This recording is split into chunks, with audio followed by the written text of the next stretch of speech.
Bien, para continuar vamos a hablar sobre la presentación radiológica. La radiografía es una técnica muy sensible para el diagnóstico de tuberculosis en pacientes inmunocompetentes.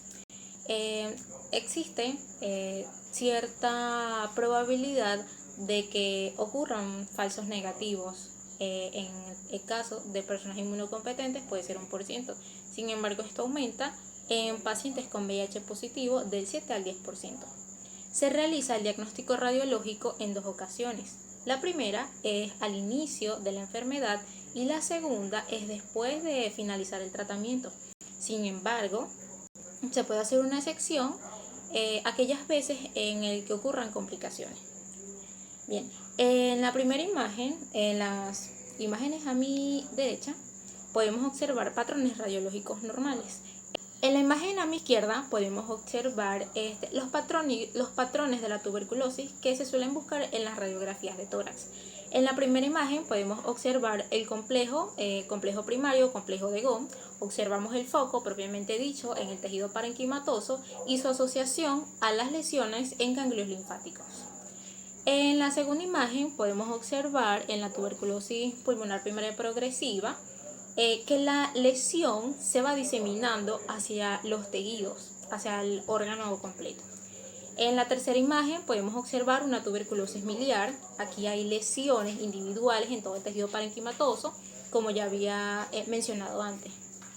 Y la cuarta podemos observar una tuberculosis de reinfección. Aquí sobre todo vamos a ver cavernas, como ya lo había mencionado, y las lesiones en los ganglios linfáticos. Esto hay que tenerlo mucho en cuenta porque quiere decir o significa que hay una diseminación. En la imagen a mi izquierda podemos observar cierto patrón con infiltración pulmonar y cavernas en los ápices o en el ápex del lóbulo que se encuentra hacia mi izquierda. Encontramos pequeñas cavernas, pequeños focos en estos ápices. Hay que recordar que se encuentran en los lóbulos superiores y en la parte posterior. En la imagen a mi derecha podemos observar un complejo de Ghosn. Esto es el foco de Ghosn en la lesión parenquimatosa. Se puede observar como una zona radiopaca,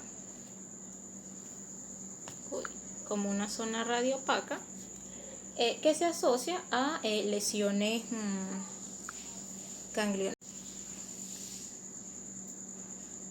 Bien, en esta diapositiva podemos observar un foco o un nódulo de Simon. Estos aparecen generalmente después de la primoinfección. Son nódulos, son formaciones nodulares apicales, aunque en esta imagen no se encuentra apical, pero tienen predominio apical. Se producen mayormente por vía hematógena a partir del complejo primario. Estos nódulos son bilaterales y son simétricos. Y en la imagen a mi derecha podemos observar una cavitación que ya hemos mencionado anteriormente. Bien, en esta imagen, en la primera, podemos observar un patrón de consolidación.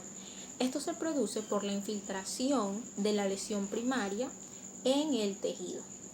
Si la lesión logra ser controlada, bien sea por el tratamiento o por las células del sistema inmune, se forma una cicatrización fibrocálcica, que ya se ha mencionado anteriormente, y en las radiografías de tórax pasan a verse y se denomina como el complejo de Ranke, que es la asociación entre la lesión del foco de Ghosn y la lesión ganglionar.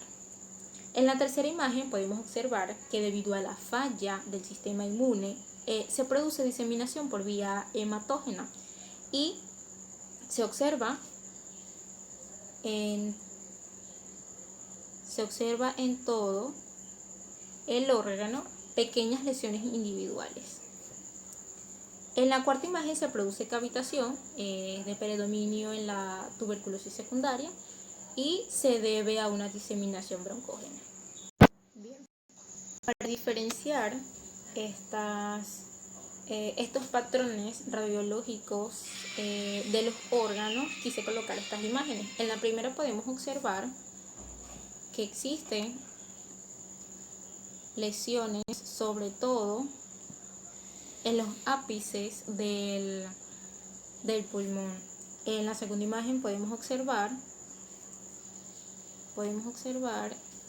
que a lo largo de todo el vaso existe una tuberculosis miliar, se observan pequeñas lesiones. Y en la tercera podemos observar el complejo de Gone, el foco asociado a las lesiones ganglionares.